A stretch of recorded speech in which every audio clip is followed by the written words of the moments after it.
म्हणजे आपली गाडीची बॉडी बनवली आपण कंटेनर आणि त्याचं रजिस्ट्रेशन ज्यावेळेस झालं त्यावेळेस ते ओपन बॉडी म्हणून आलं. तर ते आपण शोरूमवाल्यांना ऑलरेडी सांगितलं होतं की आम्हाला त्याच्यामध्ये कंटेनर बॉडीच मेन्शन करून पाहिजे. तर ते बोलले काही डॉक्युमेंट्स असतात ते तुम्ही ज्यावेळेस बॉडी बनवाल तेव्हा त्यांच्याकडून घ्या आणि मग ते शोरूमला आणून द्या. मग आपण त्याचं रजिस्ट्रेशन करावं लागेल. तर ते प्रोसेस करून देऊ.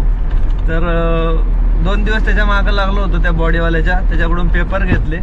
म्हणजे बॉडीवाल्याचे आपल्याला जे डॉक्युमेंट्स लागतात म्हणजे फॉर्म नंबर 17, त्यानंतर फॉर्म नंबर 22 आणि ते जे डिझाईन आहे आपल्या बॉडीचं ते कंटेनरचं आणि GSTचं बिल, हे 4 डॉक्युमेंट आपल्याला त्याच्याकडून घ्यायचे असतात. त्याचबरोबर ओनरचं आधार कार्ड, पॅन कार्ड म्हणजे स्वतःचं सेल्फ अटेस्टेड आधार कार्ड, पॅन कार्ड आणि जे आपल्याला RTO कडून RC भेटलेलं हे. तर हे 7 डॉक्युमेंट्स मित्रांनो आपल्याला परत शोरूमला एजंटकडे द्यावे लागतात. मग ते त्याचे अपॉइंटमेंट घेतात आणि अपॉइंटमेंट घेतल्यानंतर आपल्याला अपॉइंटमेंटच्या दिवशी RTOला जायचं असतं. तिथं ते बॉडी परत चेक केली जाते, मोजली जाते त्या डिझाईननुसार ते बरोबर आहे का.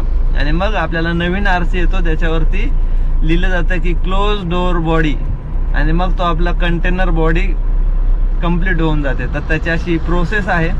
तर तुमचे जर RC वरती मित्रांनो ओपन बॉडी असं लिहिलेलं असेल आणि तुमची जर कंटेनर बॉडी असेल तर ते करून घ्या मित्रांनो. ते खूप महत्त्वाचं आहे आणि गरजेचं पण आहे.